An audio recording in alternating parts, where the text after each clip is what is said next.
What's up, guys? It is IRGT85. We have a surprising amount of video game news to talk about, a lot of Sony stuff, some Skyward Sword HD news as well. So we're just gonna hop right into it. If this is your first time on the channel, be sure to hit that subscribe button. Be sure to like and share the video. But without any further ado, let's talk about what's going on in the world of video games. And we're gonna start out with Sony stuff, because recently Sony has been making a lot of power moves that are making people very interested in what they are planning for the future. Of course, Sony purchased Housemarque earlier this week, and Housemarque is the company behind Returnal, so it seems like they were happy with what this smaller indie company that is now really expanding into video games as far as what they're doing content wise, and now they are a part of the Sony umbrella. Now also, Bluepoint has been rumored to be purchased by Sony as well. Sony of Japan actually put out an image showing off that Bluepoint was now a part of the Sony family, but that hasn't been 100% confirmed. All of those tweets from Sony of Japan were immediately removed, but I mean, it's the internet, so everyone can remember things like that and everyone sees things like that. So it's sort of similar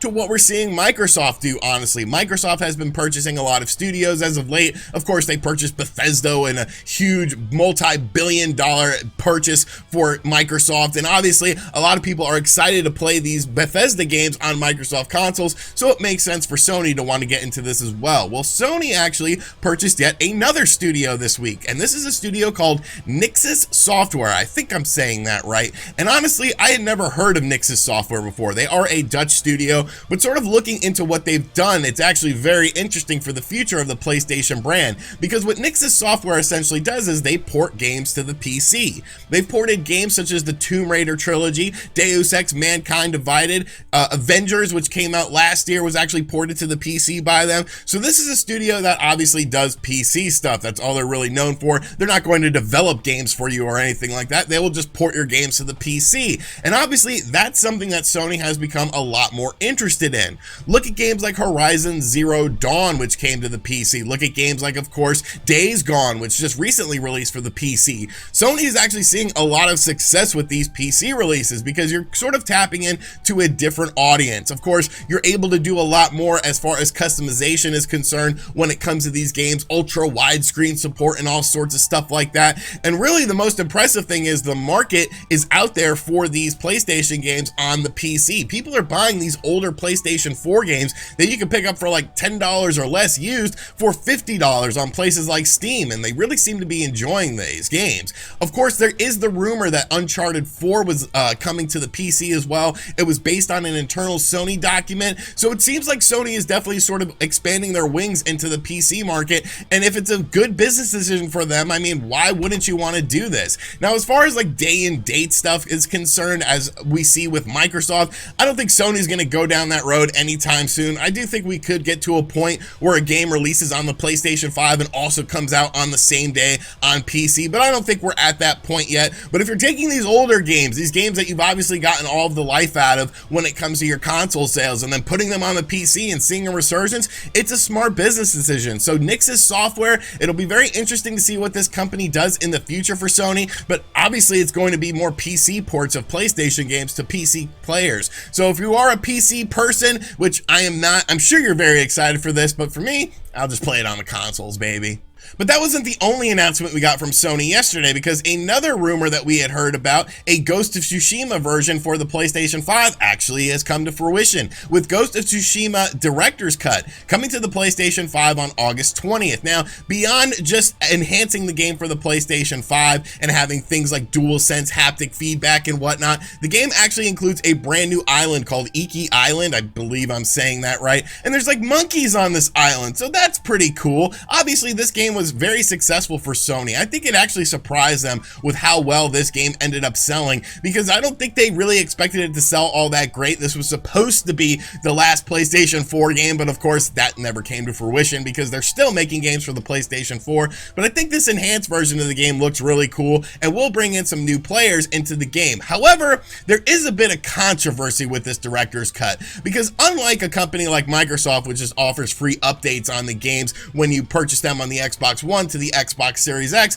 PlayStation doesn't do that, and that's fine. Like, I could sort of understand why they do that. You know, there isn't really an industry standard as far as pricing is concerned, or an industry standard as far as these upgrades are concerned, but I don't like the pricing structure of this game because honestly it's just very confusing. So Ghost of Tsushima's Director's Cut will be a full price digital and physical release. It also comes out on the PlayStation 4. So if you buy it on the PlayStation 4, it's $60. If you buy it on the PlayStation 5, it's $70. Now if you pre-order the game via the PlayStation 4, you can download the existing PlayStation 4 version of the game immediately, and the progress will transfer over to the Director's Cut version on the release. Then if you actually own the game already and you just want to upgrade it, you could do that. It'll cost you $19.99 to upgrade from the original version to the Director's Cut version on the PlayStation 4, and $29.99 to do it on the PlayStation 5. And if you purchase the PlayStation 4 Director's Cut, you can upgrade to the PlayStation 5 version of the game for $9.99. Now, did you get all that? Because why? Why are we making this so confusing? I guess the fact that it is releasing on the PlayStation 4 as well does make it a bit more confusing because you have all this different pricing structure stuff. But even if you eliminate the PlayStation 4 version of the game, it's just like, why are we making this so complicated? Like, I don't necessarily think that like $30 to upgrade to the PlayStation 5 Director's Cut of the game is necessarily bad, as long as the new island does offer a lot of content and the quality of life stuff is good. It's just very, very confusing, and it's like, why are we making this so complicated? Like, just sort of streamline it. And is there really an answer to this problem that Sony is creating when it comes to the pricing structure of this? Like, I don't know. I guess it all comes down to like the value of this DLC and additional content for Ghost of Tsushima's Director's Cut in the eyes of Sony. But I just wish there was a more streamlined thing. Like, transferring stuff from your PlayStation 4 to your PlayStation 5 isn't necessarily the easiest thing in the world to begin with,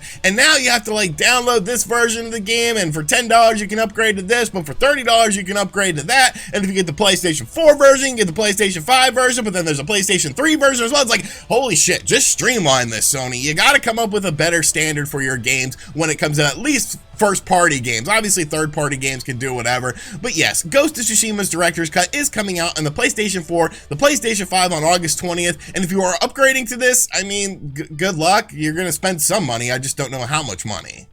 And finally, speaking of quality of life improvements, unlike Sony, we have Nintendo, who will just charge you a full $60 to play a quality of life improved version of their game, and us Nintendo fans will just buy it because, I don't know, we just want to play the game. And The Legend of Zelda Skyward Sword HD is of course coming out on the Nintendo Switch very soon, a matter of just about 2 weeks. But there was one thing that we were wondering about this game, was the quality of life improvements. Now, we learned about one of the quality of life improvements with the stupid Skywing amiibo, and it could teleport you to the sky at any point in time, which I still feel like should have been in the initial game itself. This shouldn't be hidden behind a $25 amiibo, but I digress. I guess I should just give this up because it is what it is. I'm just not going to use this feature because I'm not buying that amiibo. But of course, about a week or so ago, we learned that there was going to be more quality of life improvements to The Legend of Zelda Skyward Sword HD, but we didn't know what those quality of life improvements were. We sort of speculated it on here on the channel, but we didn't know what they actually were as far as concrete information. Well, Nintendo has now changed all of that. They have given us a full update as to what the quality of life improvements are for Skyward Sword HD, and you know what? Damn good job. You pretty much addressed all the issues of the original game that I had and other people had in this game. So first off, there are now skippable cutscenes, which is a good thing if you die or something like that. Yes, you could not skip any cutscenes in the original Skyward Sword. It was definitely a very strange thing. Optional help from Fi. Now this is a big win because if you played Skyward Sword on the Nintendo Wii, you would know that Fi could be, well, very overbearing. And it's just like, shut up, I want to figure this out myself. Like, Fi will tell you the solution to a puzzle, like if it feels like you're taking too long, and it's like, no, I don't want this. Now obviously Fi does play an integral role in the story of the game. I never finished Skyward Sword on the Wii because there was just too many things I didn't like about it, so I don't know the ultimate story arc for Fi, but it's definitely nice to see this is included in there because it could be very overbearing overbearing. You can fast forward through dialogue as well, which is a good thing. Streamlined item info. This is a huge thing in my opinion, because every time you would open a chest or find a rupee or anything like that, like the game would stop and you would get like a cutscene for it, and it's like, what the hell are you doing? It's just a 1 rupee. I don't care. I don't need big pomp and circumstance with this. You know, when you get Macho Man come out and give me a scepter and now I'm like the king of the rupees because I got 1 rupee. So this is a big improvement into the game as well. And then of course we have the enhanced frame rate at 60 frames per second